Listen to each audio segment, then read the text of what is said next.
it's been, hasn't it? I'm loving it. You know, as sad as I am that the series is drawing to a close, I've got to be honest with you, I love looking back at the brilliant tech, the amazing challenges that we've done. Yeah, and do you know what is incredible? The fact that you haven't taken your clothes off once.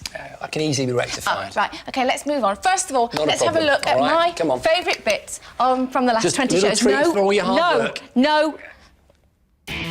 On this series of The Gadget Show, I've tweaked and tinkered with everything. From these gentlemen's pearly whites whilst testing toothbrushes. Smile! To these truckers' balls. Balls loaded, suction ready. Cheese balls, that is, putting mini vacuums through their paces. Easy! On our recent surprise challenge, we discovered exactly why bricks and washing machines don't mix. Jesus! As all 5 of us set about testing the ruggedness of the latest mobile phone cases. 3, 2, 1.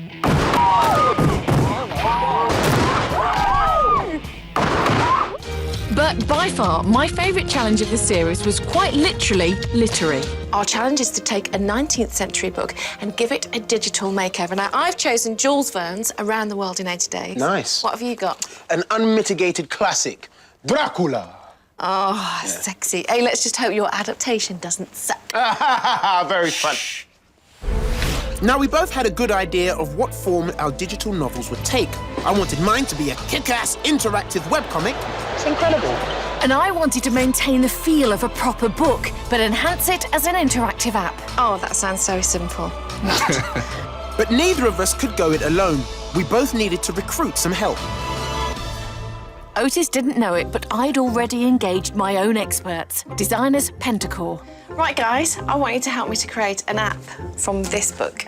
We decided to use the whole of my book and make one sample chapter fully interactive. So what I'd want to do is not to detract from the original fantastic story that this is, but add an extra layer of thickness, if you like, an extra layer of interactivity. Yeah. Harry and Lon had drafted in app developers one result to bring our designs to life.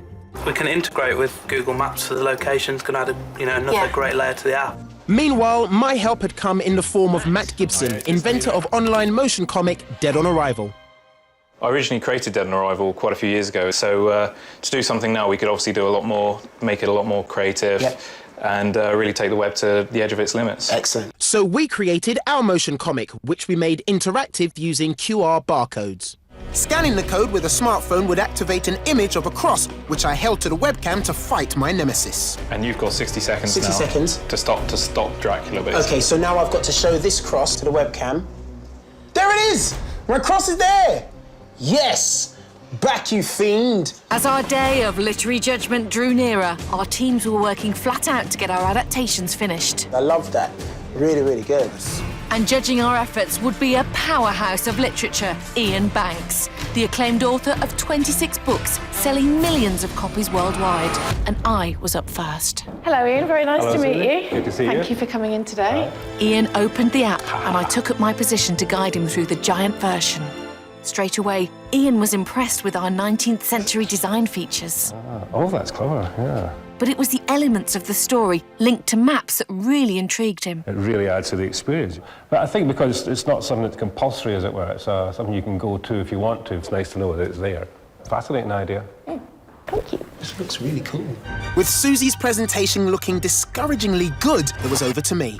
I'd chosen a 55-inch TV to show off our animated graphics. Now I could stand back and let Ian use the cursor to scroll through the completed webcomic. Oh, spooky. Would my awesome tech-packed finale complete his conversion to the dark side of literature? Ah, yes. Back, you vampire. Dracula is dead. Count Dracula is dead. There you are. We'd done our best. Now it was all down to Ian. In the end, I'm going to go for Suzi. Right? I'm being purist here because I'm a writer. I'm a writer, and it's the words that really matter. I love the fact that you nodded to literature in a very profound way, but it was still very funky. But that's why it was so fascinating, because you could take something that was classic and then you could layer it with all this technology and think, what can we do next? Yeah. It was really and what a judge. invigorating. Mr. Banks. Yes, and thank you for giving me the win. Yeah, I didn't want to right. rub that in. An absolute favourite. An international superstar of literature gave you the win, Suzi. Well done, guys. Welcome back. Now I want to talk to you about my favourite tech from the last 20 weeks. I've been lucky enough to test some outstanding bits of kit, everything from wetsuits to sound bars, and I've invited some very helpful celebrity guests along for the ride. But which gadgets are my favourites, and which have made it into my top 5 favourite tech moments from the series? At 5, it's wetsuits. I hit the waves in Newquay, the surfing capital of the UK, with bodyboard champion Rob Barber to test 3 of the techiest wetsuits on the market. The Rip Curl Flash Bomb, the O'Neill Psycho 2, and the XL Drylock. Now, what are we looking for in these wetsuits exactly? Well, it's 3 things. Good fit. Carbs returned. Flexibility. And warmth. We'd lined up a thermal imaging camera on the beach, which took recordings of our temperatures before and after a session in the water. Where's a wave? Go, John! Go! And after a morning splashing about, it was the XL Drylock that proved to be our favourite. Great! This is brilliant! It's a fantastic all-round suit, which was comfy to wear and kept us toasty in the choppy seas.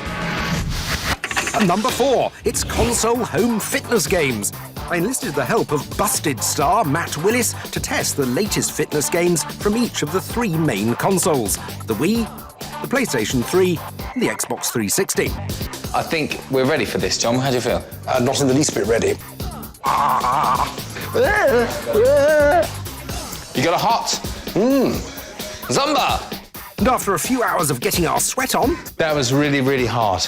we decided that Your Shape Fitness on the Xbox 360 was the winner. There was a few shapes you pulled there which were breathtaking. At 3, it's 3D camcorders. I got together some of the latest 3D camcorders and headed to an FIA GT1 World Championship race at Silverstone to test them. And to get the action shots I needed, I headed out onto the track to film one of the stars of the GT1 World Championship, the Nissan GTR. Then GT1 drivers, Jamie Campbell-Walter and David Brabham, viewed the 3D footage I'd shot on a Samsung 55-inch 3D LED backlit TV. And we all agreed that the standout 3D camcorder was the Sony HDR T10E. It's really sticking out. Yeah, it's coming through the TV more. Yes. Oh, look at that, and I could sit all day and watch that. At 2, it's folding bikes in Italy. I flew to Rome with 3 of the latest offerings and pedalled my way through the traffic-strewn multi-lane highways and quiet cobbled back streets to find out which was best. Start with the handlebars. Release that there. Sorry, right, well, I think we're there. Unfortunately, I missed the tram. And the Montague Fit came out on top. It's really fast and light. I like the full-sized wheels with their minimal number of spokes. It's got 27 speeds, so it's really fast on the level, and you can change down easily for going uphill. And at number 1, it's budget cameras under £50. I'd been invited to photograph this year's T3 Awards in London and took along a handful of cameras to see how they perform. How's that? The wide angle is useful here. Ah, that's lovely, yes. I then took the photos to the magazine's art director Feel free to be as honest as you like. to see if any of them were worth publishing. For £50, I think they're pretty good. And amazingly, the wide floor shot taken by the Fujifilm FinePix AV200 was good enough to make it into print. Marvellous. That was great. Can I ask you a question? Did you actually miss that tram? I didn't want to be panicked into folding my bike wrong. I love that hat. He was such an Englishman abroad, wasn't it? It was. Brilliant. Isn't Rome a lovely place to be an Englishman abroad? Isn't it just on a folding bike? Will you be returning to bodyboarding, John? Maybe not. But I did enjoy it because I think without that need to test wetsuits, I may never have tried. Very true, yeah. Very well done, you. John. Oh, thank you. Now then, on this series of The Gadget Show, we've taken our unhealthy obsession with breaking world records to a completely new level. We have indeed, and you may have noticed up here in the studio, we have got an array of certificates, and that has been added to over the last few weeks because these 3 boys right here have broken 3 new world records. That's right, 3. You know what? The 3 records that we got in this series were not easy pickings, were they, boys? No. We had to seriously man up in order to prove these girls, right, contrary to what they actually think, we're not a complete bunch of wusses. I'd say speak for yourself, man. I think the girls already know that I am a man of steel. Why are you laughing? Here on the Gadget Show, we're getting something of a reputation for breaking records all over the place. From the fastest to the biggest. We've crashed, thrashed and smashed the lot. It's only magnificent, that's what it is! Congratulations, you're a Guinness World Record! This series, to celebrate the 200th edition of our show, Jason, John and I set out to get our hands on 3 world records that had previously eluded us. John's challenge was to rebuild and race Polly's power tool drag racer. Last series, this awesome vehicle had failed at high speed. Oh my God, that's scary! Dumping it out of last year's power tool drag race. But now there was a world record at stake. Could John and his engineering team prove that that souped-up and retooled version was not only a mean machine, but the world's fastest power tool drag racer? Right. And as I climbed into the cockpit, the pressure was unbearable. All our hard work had come down to this one moment. It was now or never. All I had to do was to get above 62 miles an hour. Come on, John!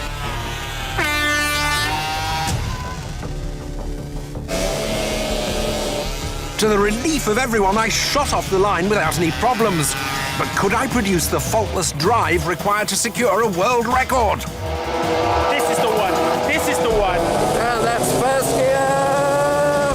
Second. As I powered through the gears, I could feel my speed steadily increasing. Third. We're making good progress. And before I knew it, I flew through the timing gates with my foot to the floor.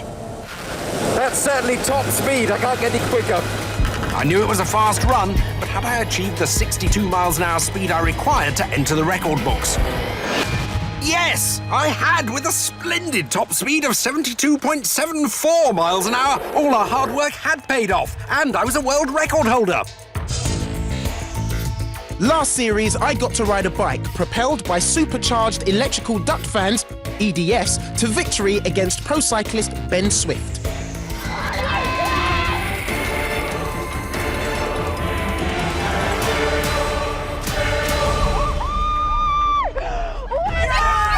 It had been immense, but I knew we hadn't seen the bike's full potential.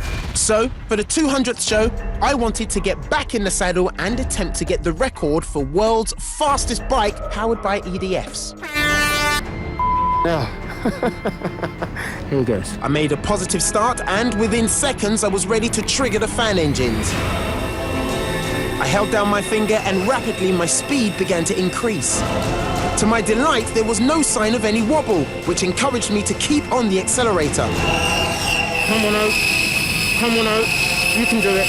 You can do it. You can do it. And as I flew through the timing gates, I was convinced I'd done well. But had I exceeded 62 miles per hour and bagged another Gadget Show world record? Yes! 72 miles per hour! I'm a record breaker! I can't believe it! 72 miles per hour on a push bike! But no matter how nervous John and I had been during our attempts, I had to take my hat off to what Jason was going through. I could bail, honestly, the way I feel. Earlier this year, I'd attempted to break the record for the world's fastest jet luge. If you're not familiar with a jet luge, then imagine something like an ironing board with some small wheels underneath it and a big rocket on the back. My engineering team had built the fastest jet luge possible, but the attempt almost ended in disaster. I'm losing traction laterally. Oh! That crash from the last time we tried it really damaged my confidence, you know? So it was 6 months later, and I was back in a new and improved jet luge. To take the record, I needed to complete 2 successful runs with an average speed of 112.7 miles per hour. I'm really scared, but there's a lot of people put a huge amount of effort into this, and I've got to do it for them, so here I go. As I started off, I could immediately tell the luge was much more stable than before, so I kept the throttle open. In fact, I accelerated so quickly, I momentarily outran our supercar tracking vehicle, 190 miles per hour Porsche Panamera Turbo. Within seconds, I passed through the timing gates and braked to a halt. Stop! but I had no idea how close I'd come to the existing record of 112.7 miles per hour. I returned to the Guinness World Records adjudicator, Gaz Deeves, to find out. 112.86. Seriously? Absolutely. I'd done it! By barely a tenth of 1 mile per hour. I could barely comprehend the news that I'd gone faster on a jet luge than anyone before. If you do exactly the same again, or a little bit faster, you've broken the record. With the record almost in my grasp, I was elated. But in the back of my mind, I knew that at these speeds, there was still a chance I could crash again. World record, here we go, let's do it. Go, go, go! I accelerated as fast as I could, keeping the throttle fully open and praying everything held together. Come on, let's nail this now! The speed was like nothing I've ever experienced before. I was so focused on going flat out, I didn't even think about the process of slowing down. Yes, that felt really good! When I eventually did, heavy crosswinds started to push me off course. Oh! Thoughts of my last crash flashed through my mind as I careered across the tarmac. Here we go, look out! And onto the heavily rutted outfield, still doing well over 60 miles an hour. Ah, yes! I'm survived! I'm not dead!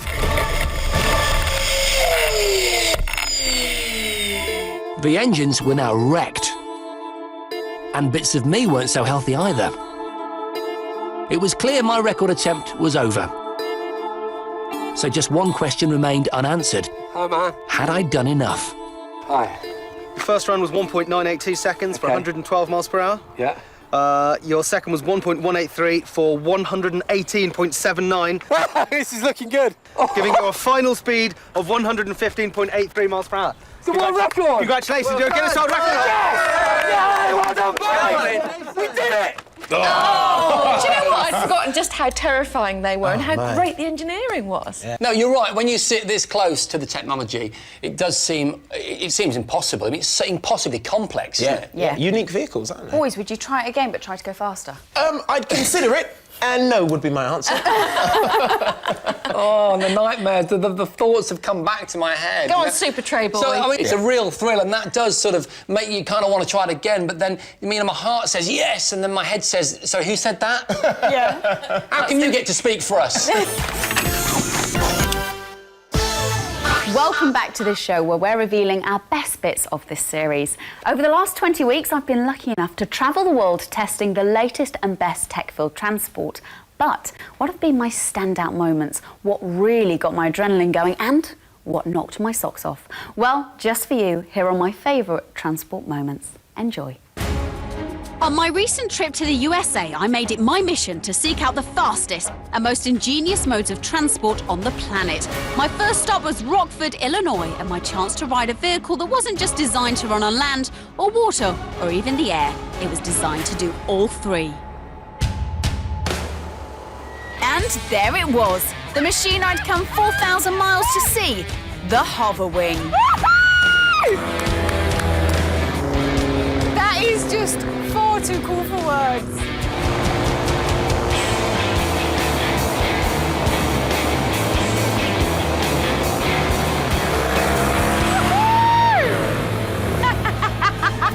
God, that is neat.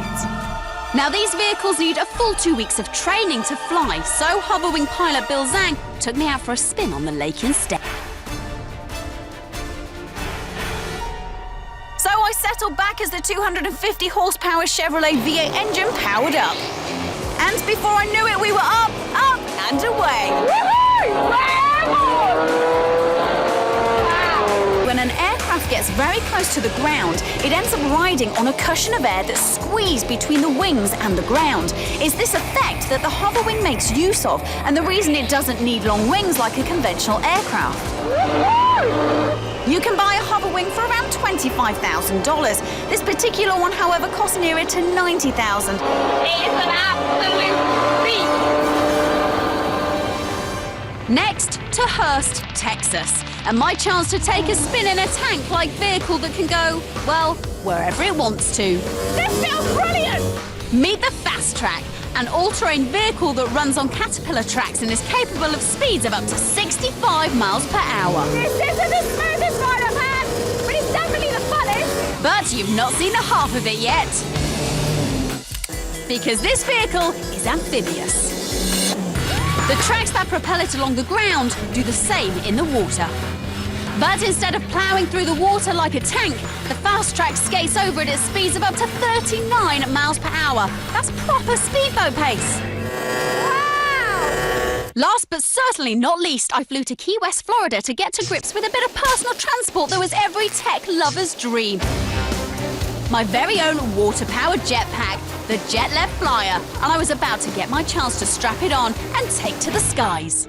As I felt the jetpack power up, I was gripped with fear, but before I had time to think, I was flying. Pulling both control arms down points the nozzles further back, so you accelerate forward. You hover by raising both arms and turn by lifting one and dropping the other. I'm kind of lost for words. It's really hard to kind of concentrate because I am actually very scared. Amazing though my Jetlev experience was, the sheer power meant I was finding it really difficult to control. That's scary. Even with operator Travis assisting my flight by remote control, I decided I'd had enough. Do you mind if I go back in? Just grab it with both hands, okay? That'll keep your head out of the water. Controlling it, took a little bit of getting used to, and I did freak out a couple of times drinking so much salt water. But after a bit of rest, I regained my composure and decided to give it another go. Woo! Oh, yeah, that's high! Oh my God, that was high! And this time around, I started to see what the Jetlev was all about.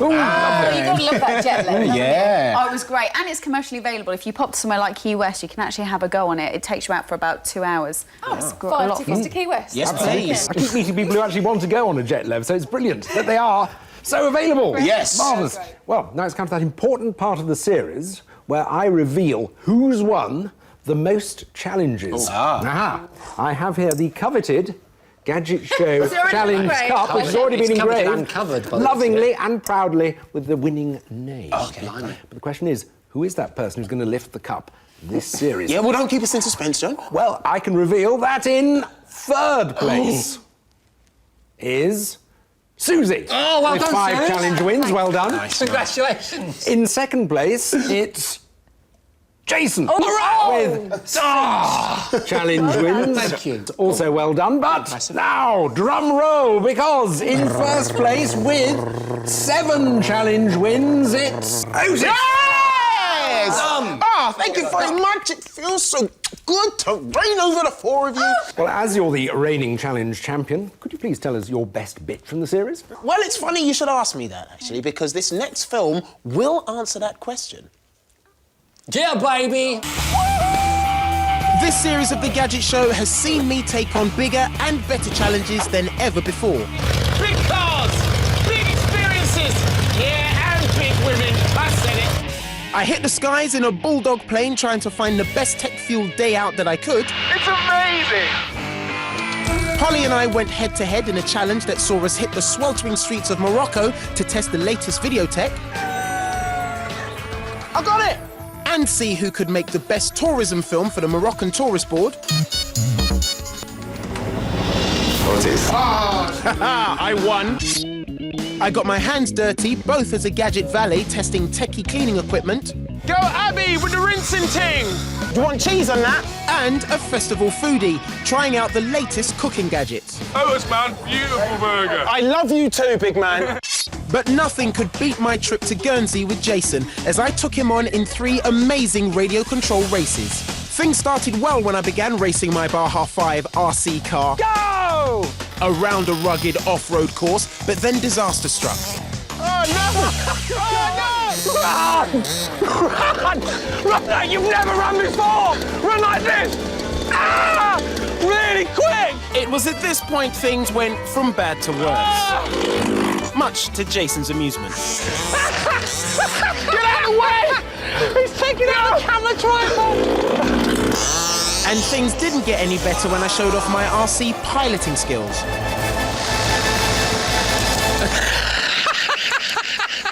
So I had everything to prove as I went into the final round, which would be all about boats.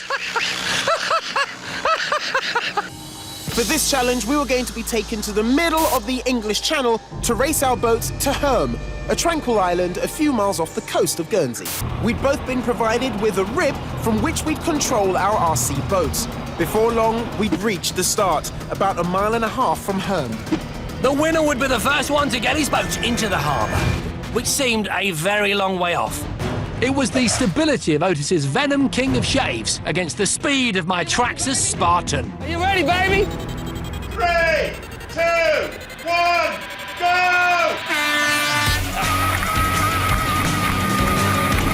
I got a great start, and it looked like my Spartan was going to blow Otis's Venom out of the water. Come on, my beauty! The speed of this thing's incredible! I can't believe the speed we're doing!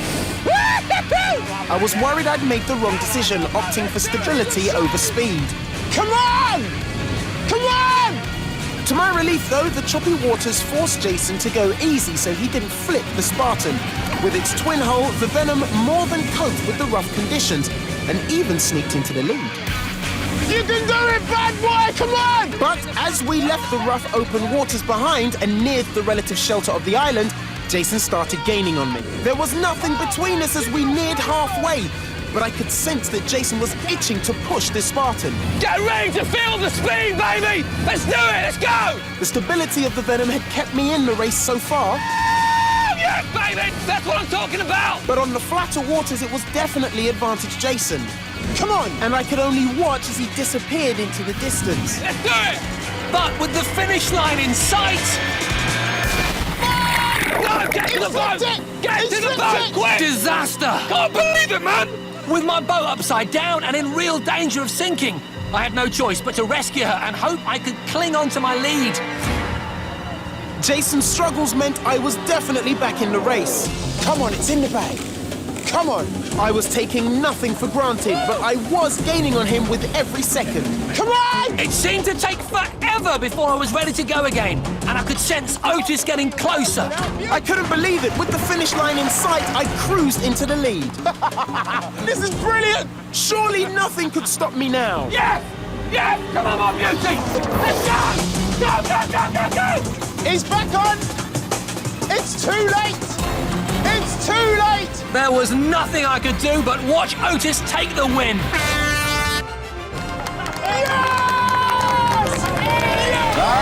Memories of this series. Yeah, that's kind of like classic teenage boy dream stuff, wasn't it? Realised. A little bit like that, yeah. Anyway, look, it's the end of the series, and don't worry, we know exactly how you're feeling. We're the same. We too will suffer from a little bit of tech withdrawal. Welcome back to the final part of the last show of this series. Yeah, we've been spending the last hour looking back at 20 episodes jammed full to bursting with cutting-edge technology. In fact, I think Series 16 of the Gadget Show, this one, is a contender for the best series ever. Yeah, possibly, but I think one of our biggest accomplishments ever has to be the most realistic, most tech-filled, most immersive gaming simulator that we built for Battlefield 3. Yeah, this thing started with just a plan to make a gaming experience a little bit better than your average desktop or console, and it just grew and grew exponentially like a nuclear explosion of technology, sucking in incredible technology, incredible people and minds into what must be our most ambitious Gadget Show build ever. I think so, and to date, the trailer that we made has had no less than 3.2 million hits globally on the internet. Phenomenal. Let's see it. Suzi and I had managed to bag ourselves a PC copy of unreleased game Battlefield 3, one of the most hotly anticipated first-person shooter titles ever. Our task was to build a first-person shooter gaming simulator and turn it into as realistic an experience as possible.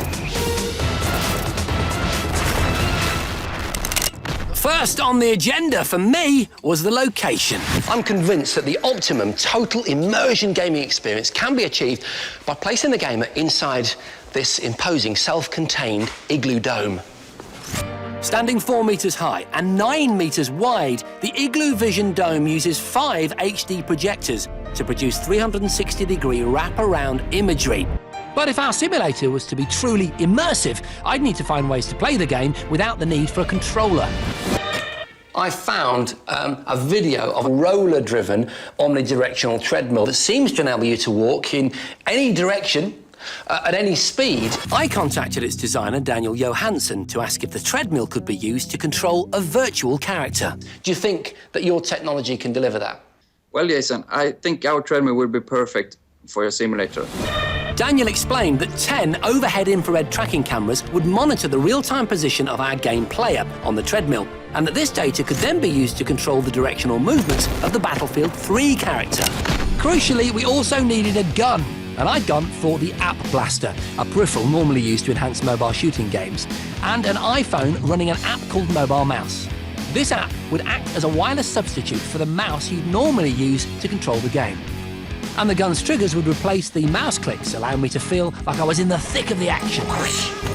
But I wasn't finished yet. I went to see Matt and Hugh from APS Events and Media, who had the technology to move the 180-degree game projection around the dome. No matter where they look, they will see the game. I love this. So we got together an extraordinary arsenal of tech for our sim. Now, we had to get on with the build. First off, we laid down the ingenious omnidirectional treadmill with 16 segments of belt-driven rollers underfoot and 10 infrared position tracking cameras overhead. This system would seamlessly control the speed and the direction of our characters' movements.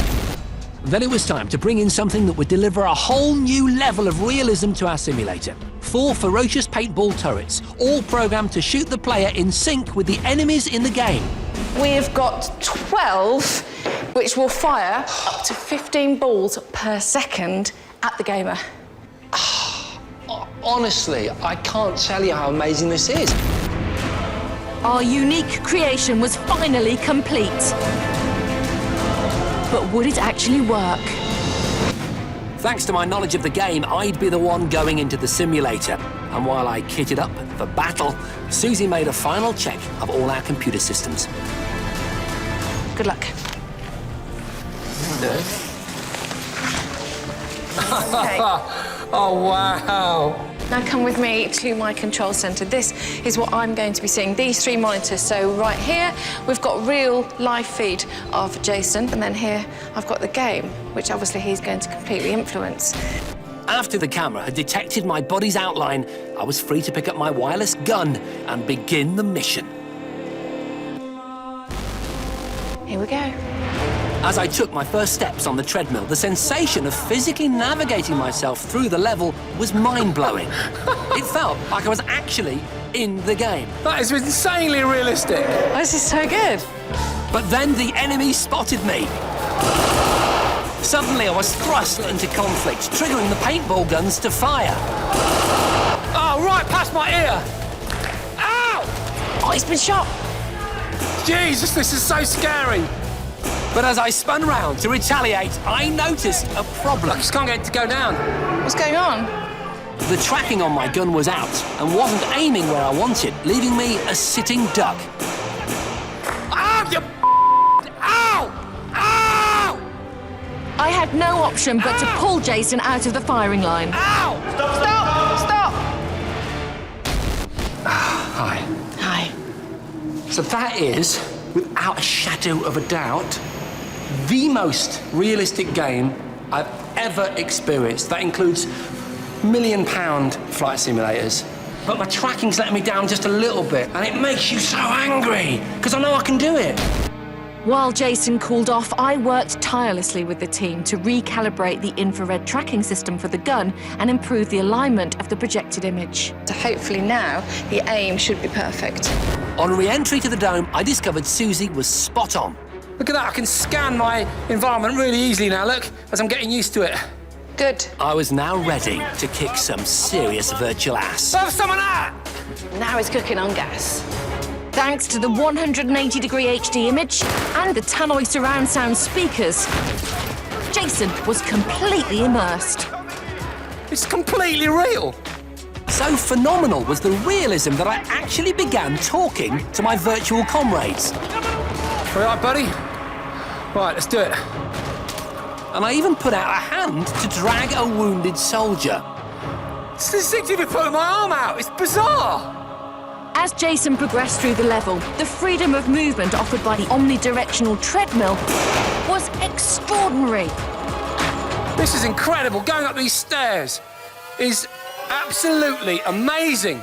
It's amazing. And it's also... That's genius.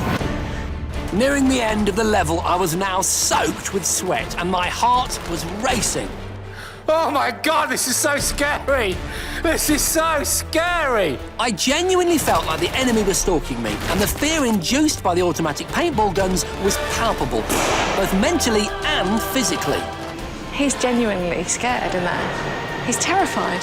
But thanks to one last concerted offensive move, I completed the level, badly bruised, but over the moon.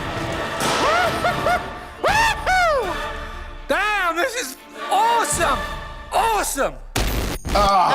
Incredible. Do you know what? I love reliving that. It was such fun, wasn't it? I do. It was really quite special. I mean, in terms of this being Series 16, to pull something like that out the bag and to get it right up there into the top moments of Gadget Show history is such an achievement. Nice, but I've got some bad news for you now, because this is the end of Series 16. Wow.